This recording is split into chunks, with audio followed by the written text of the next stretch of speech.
silence. Texte, Céline Claire. Illustration, Magali Le Huche. Maison d'édition, Saltimbanque. Monsieur Martin aimait la tranquillité. Boire son café dans le calme. Lire son journal sans bruit. Faire une petite sieste en paix. Oui, Monsieur Martin était un homme qui aimait avant tout le... Silence! Ses voisins l'avaient bien compris, alors ils faisaient tout doucement. Ils y pensaient les 5 premières minutes. Puis, ils y pensaient moins. Et encore un peu moins. Et ils finissaient par oublier que Monsieur Martin était un homme qui aimait avant tout le... Silence! Monsieur Martin n'en pouvait plus de ses voisins qui ne respectaient rien. Leur bruit lui cassait tellement les oreilles qu'il alla chercher de l'aide. Mais ce n'est plus possible!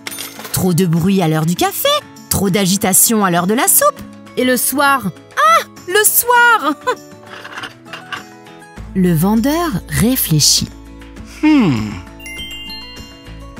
Vous voulez du silence? Beaucoup de silence?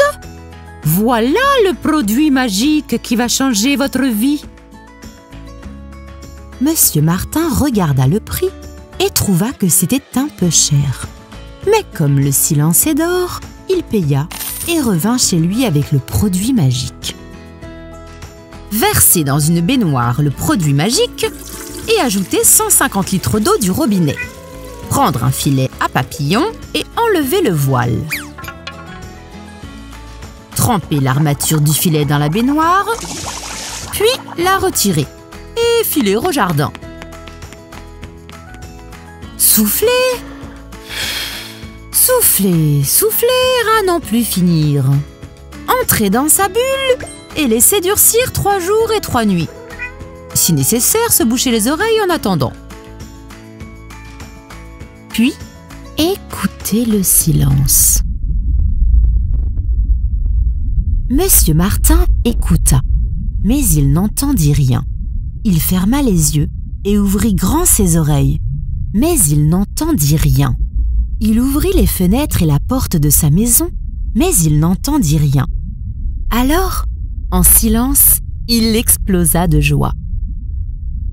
Et pour la première fois, Monsieur Martin but son café dans le calme, lut son journal sans bruit et fit sa petite sieste en paix.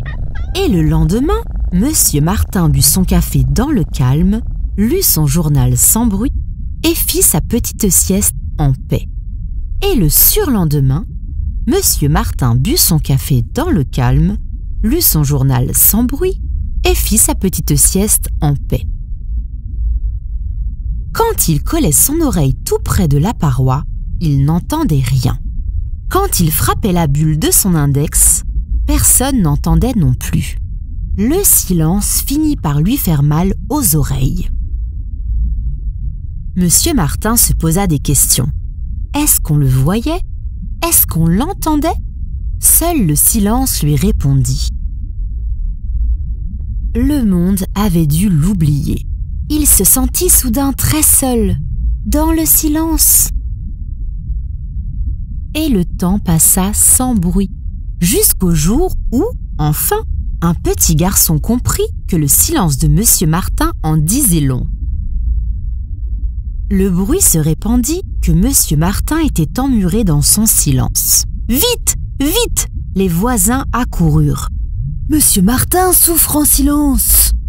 Il faut aider Monsieur Martin. Il faut briser le silence.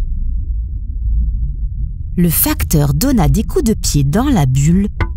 Aïe, boudjoune, mon pied. Mais la paroi était trop épaisse. Le dresseur tenta l'opération de la dernière chance. Mais il n'y avait rien à faire. Monsieur Martin restait prisonnier du silence. Alors les enfants se regardèrent, eux qui avaient la voix si claire.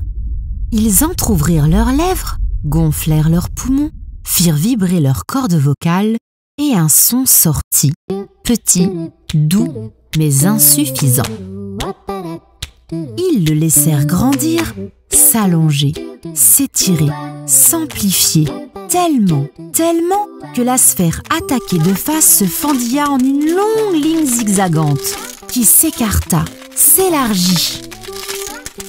Et la bulle explosa en 20 000 morceaux dans un vacarme d'enfer. Et Monsieur Martin sauta de joie.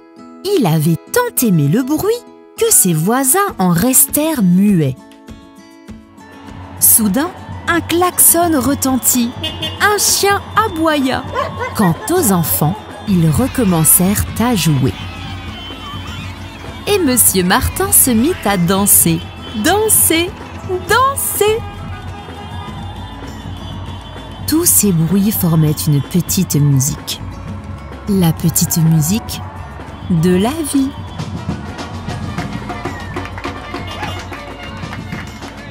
Monsieur Martin a bien compris maintenant. Il faut trouver un juste équilibre entre le silence et le bruit. Ça fait du bien de se détendre avec des histoires. Si tu as aimé ce livre, tu as le lien pour l'acheter en dessous, dans la description.